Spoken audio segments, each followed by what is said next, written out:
Assalamualaikum warahmatullahi wabarakatuh. Assalamualaikum warahmatullahi wabarakatuh. Mana yang lebih baik, sholat di dekat rumah tapi tata cara sholatnya tidak sesuai sunnah, sama sholat yang masjidnya lebih jauh sedikit tapi yang sesuai sunnah? Yang dekat akan menjadi tidak baik ketika masjid terdekat tidak pernah kita datangi, malah yang jauh, dengan alasan yang jauh itu sesuai sunnah. Ini tidak tepat. Sekali-sekali mungkin, tapi kalau kemudian kita nggak pernah datangi, bahkan antipati, bahkan dicatat oleh warga situ kita nggak mau ke masjid itu, ini jadi buruk ya. Di situ ada bid'ah, kesalahan, urusan imam. Jangan ikut-ikutan. Imam segala macam berbuat bid'ah, ya biarin aja, tanggung jawab dia. Yang penting kita tidak ikut-ikutan. Ya. Sekali-sekali mungkin. Atau mencari ilmu ya haruslah yang sunnah. Masuk kita cari ilmu kemudian kena syubhat, walaupun jauh. Adapun sholat 5 waktu, sholat Jumat, ya masjid terdekat. Kecuali sholat di situ nggak sah, ada kuburannya misalnya, atau imamnya jelas tidak sah, seperti ayam mematok makanan. Kata Nabi, "Sholli fa innaka lam tusolli." Kamu sholat lagi, kamu tadi belum sholat. Maksudnya nggak sah. Karena sholatnya nggak ada tumak ninah. Nah, kita tahu si fulan itu jadi imam seperti itu, ya jangan. Karena nggak sah kan? Wallahu.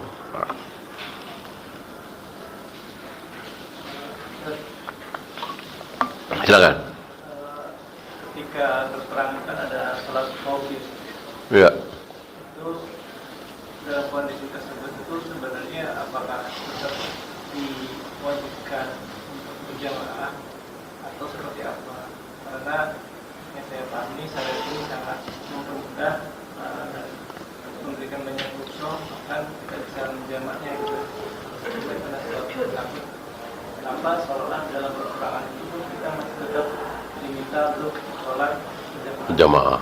Iya, ini menambah keterangan kita tadi ya. Jangankan kita keadaan seperti ini, lagi perang saja Rasul mencontohkan berjamaah. Tapi karena untuk melindungi dari kebinasaan, ya sholatnya beda ya. Dan hari itu memungkinkan karena belum ada bom, belum ada senapan, belum ada pistol, ya kan? Senjata yang nggak jauh dari pedang, panah, tombak, memungkinkan. Nah, ketika kita berperang dengan cara-cara seperti itu, ya tetap disunahkan. Tapi sekarang kan bom dan seterusnya, ya tentu kita pergunakan akal kita, ya. Tapi sholat tetap tidak boleh ditinggalkan. Seandainya kita berperang sifatnya seperti perang zaman Nabi, ya nggak mungkin Nabi salah kan? Nabi salah, Allah salah. Ya. Maka Bismillah, tetap berjamaah. Cuman caranya kan berbeda. Ya. Kalau musuh ada di arah kiblat, caranya bareng. Cuman yang satu ruku, sujud, yang saf kedua tetap berdiri dengan senjatanya, gitu. Dengan pedang mungkin. Ketika musuh berada di tidak ke arah kiblat atau sebaliknya, mungkin ke arah timur kalau di kita, dibagi dua,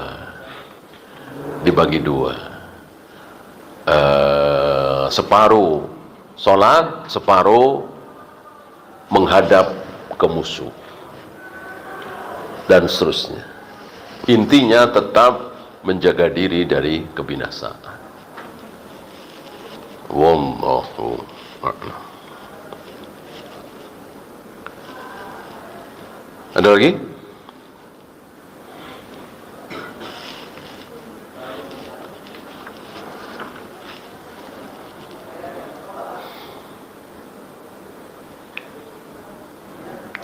Bagaimana kalau menuju masjid untuk sholat dengan mengendarai sepeda? Apakah masuk perhitungannya? Nabi mengatakan langkah ya. Ya, ketika tidak ada langkahnya ya bagaimana menghitungnya? Ya mungkin dari parkiran ke masjid lumayan 10 langkah, 9 langkah ya. Apalagi motor, apalagi mobil. Kalau sepeda mungkin masih ada ayunan, goesan ya. Kalau motor, mobil kan tidak ada langkah sama sekali.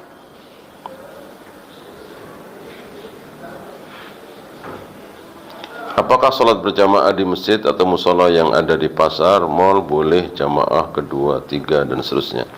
Ketika tidak ada imam tetap, kemudian berjamaahnya itu tidak 5 waktu ya, dan banyak kan masjid-masjid seperti ini, maka boleh ada jamaah kedua, ketiga, keempat. Adapun ada imam tetap seperti masjid kita ini atau masjid-masjid Istiqlal, Al-Azhar dan lain-lain, maka usahakan jangan ada jamaah kedua, ketiga, keempat. Jamaah ya pertama, kecuali ada yang mau bersedekah. Ini mengambil dalil ketika Rasul dan para sahabat selesai sholat berjamaah, ada yang datang satu orang belum sholat. Nabi menawarkan kepada Abu Bakar untuk bersedekah, sholat lagi mengimami si fulan itu. Istilahnya sedekah. Sedekah dilakukan oleh orang yang punya, diberikan kepada orang yang tidak punya. Abu Bakar punya, sudah sholat tadi. Si fulan ini nggak punya, belum sholat kan? Gitu. Seandainya jamaah kedua, ketiga, keempat itu boleh, barangkali Nabi akan mengatakan, tunggu dulu. Barangkali nanti akan ada yang datang, jamaahlah sama dia. Nabi tidak mengatakan seperti itu. Itu. Kemudian pemahaman para sahabat seperti itu. Ibnu Umar bertiga datang ke masjid, kebetulan sudah selesai sholat berjamaah. Maka mereka bertiga pulang, sholat berjamaah di rumah. Ini untuk apa? Untuk menjaga kaum muslimin supaya terus tetap berusaha di jamaah pertama. Nah, hari ini banyak saudara-saudara kita yang mengatakan, ntar juga ada, jam 1 juga bisa nanti jamaah kedua, ketiga, nanti jam 6:30 jamaah kedua, ketiga, maghrib bisa, nanti isya juga. Jangan sampai seperti itu. Nah, ambil contoh sholat Jumat. Itu bagus. Sholat Jumat hampir-hampir nggak ada jamaah kedua, ketiga.